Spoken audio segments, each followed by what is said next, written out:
যখন কেউ খুব জোরে চিৎকার না করেও মানুষের মন জয় করে নেয়, তখন বুঝতে হবে তার ভিতরে কিছু একটা আলাদা আছে। আজ এমনই একজন অভিনেতার গল্প বলবো, যার অভিনয়ে নেই কোনো অহংকার আর ব্যক্তিত্বে আছে এক ধরনের গভীরতা। হ্যাঁ, বলছিলাম ইয়াশ রোহানের কথা। 2018 সালে মুক্তি পাওয়া স্বপ্নজাল সিনেমার সেই চুপচাপ ছেলেটি, যার চোখে ছিল গভীরতা, কথায় ছিল আবেগ। দর্শক তখনই বুঝে গিয়েছিল এই ছেলেটি ভিন্ন কিছু। সে সময়ের অনেক নতুন মুখের ভিড়ে ইয়াশ রোহান নিজের অভিনয় দিয়ে এক আলাদা জায়গা দখল করে নেন। তারপর শুরু হয় নাটক, শর্ট ফিল্ম, ওয়েব সিরিজের বিভিন্ন চরিত্রে কাজ করা।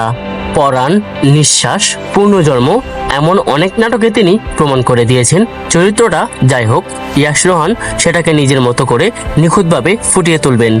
ইয়াশ রোহানের বিশেষত্ব হলো তিনি কখনো জোরে কিছু বলেন না, বরঞ্চ চোখ দিয়ে বোঝান। তার অভিনয় থাকে সংলাপের চেয়েও বেশি গুরুত্ব অভিব্যক্তির উপর। এই কারণে হয়তো দর্শক তাকে একটু বেশি আপন করে নিয়েছে।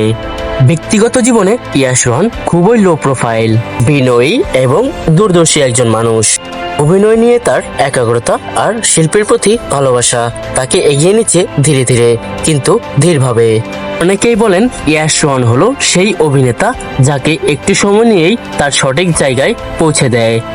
আজকের এই সেলিব্রিটির যাত্রা সহজ ছিল না, কিন্তু প্রতিটা মুহূর্তে তিনি তার নিজের মতো করে সেরাটা দিয়েছেন। ইয়াশ রোহান তিনি প্রমাণ করেছেন বড় হবার জন্য শোরগোল লাগে না, লাগে বিশ্বাস, অধ্যবসায় আর নীরব তৃপ্তি। আরো এমন সেলিব্রিটির গল্প শুনতে আমাদের চ্যানেলটিকে সাবস্ক্রাইব করে রাখুন।